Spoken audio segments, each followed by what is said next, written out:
Math 1343, hypothesis test, population proportions, types of errors and significance level. In the previous video, we discussed the two types of hypotheses, the null hypothesis and the alternative hypothesis. Although the definitions for these vary, the ones we're going to use, which are more well defined in my opinion, are a null hypothesis is a claim about a population that permits equality and hence contains equal, greater than or equal to, or less than or equal to. Whereas an alternative hypothesis is a claim that contradicts a null hypothesis and does not permit equality. So as a consequence has not equal to, greater than, or less than. But hypothesis testing is not an exact science. One would argue that statistics as a whole is not exact science, since making inferences about a population based on one of its sample is subject to a lot of things beyond our control.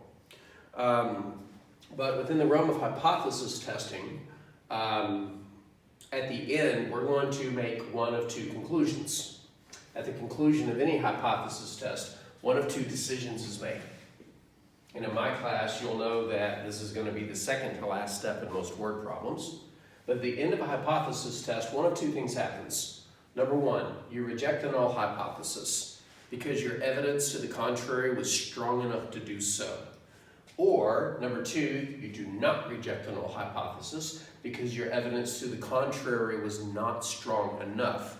I do want to point out that the two decisions that you make, one of the two decisions that you make at the conclusion of a hypothesis test are always decisions about the null hypothesis. That's the one that's on trial. Either we reject it or we do not reject it. It's almost like you're at a trial in a court of law, and there's one of two decisions you can make about the defendant. You're guilty or you're not guilty. The prosecution is not being tried. Only the defendant is. In this case, the defendant being the null hypothesis. But just like a court of law, the decisions made at the end of a hypothesis test are not always the correct decisions. We strive to make the correct decisions, just like a jury strives to make the correct decision about a defendant based on the evidence presented to them. So what are these types of errors that can occur? Well, they have really cute names, type 1 error and type 2 error. A type 1 error is when we reject a true null hypothesis.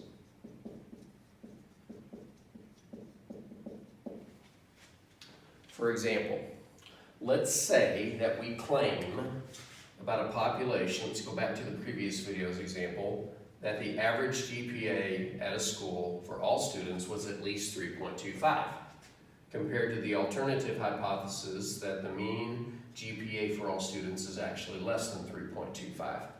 And let's say that this initial claim is actually true, meaning that the alternative is false. But we don't know this, let's just say that it actually is true. And at the end of our hypothesis test, the decision that we make is to reject the null hypothesis.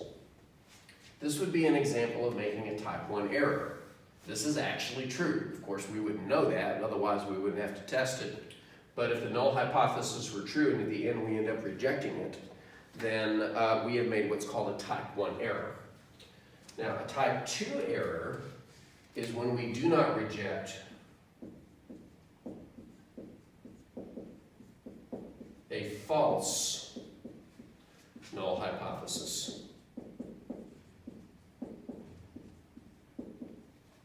For example, let's go back to the claim about proportion equal to 30%. And let's compare that to the alternative hypothesis that P is not equal to 30%. And let's just say that our claim about the population, our null hypothesis, is actually false. But at the end, our decision,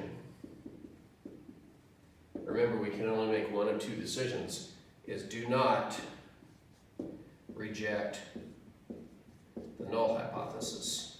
That would have been the wrong decision with the knowledge of the null hypothesis being false. If it was false, we should have rejected it. And that's an example of a type 2 error. Now, we try to avoid these errors for the obvious reasons, but being inferential statistics, we can never really be 100% sure unless there's a way that we can capture a population at one moment in time and correctly measure it. But then again, if we could do that, we wouldn't have to test our claim about the population because it wouldn't be a claim, it would be an actual fact. But populations being too large and too dynamic are very difficult, if not impossible, to measure accurately at any moment in time. All right, so those are the two types of errors. One more thing. In all of our hypothesis tests, we will have something called a significance level, and it has to do with a type 1 error. Now, there is something associated similarly for a type 2 error. It's called the power of the test, but the techniques involving it are beyond the scope of this course, and so we won't be focusing on that. However, we will be focusing on significance levels and type 1 errors. And every hypothesis test that we do, there will be something called a significance level.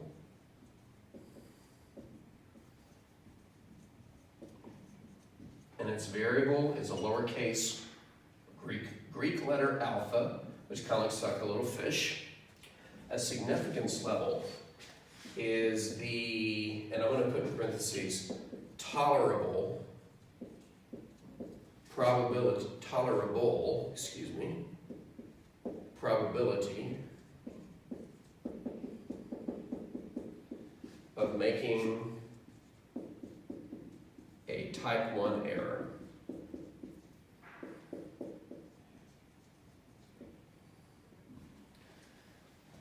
We want to keep this fairly low.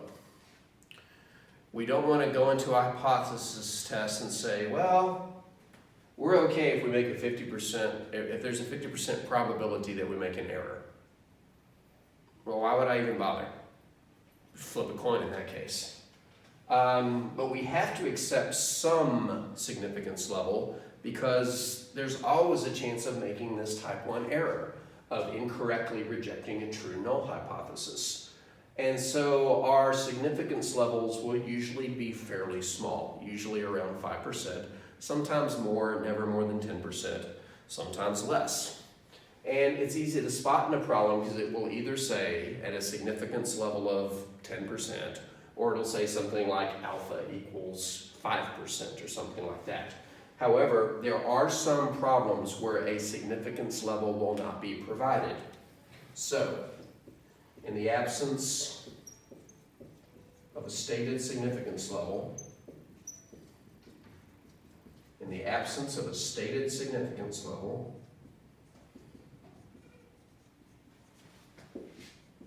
comma, assume alpha equals 5%.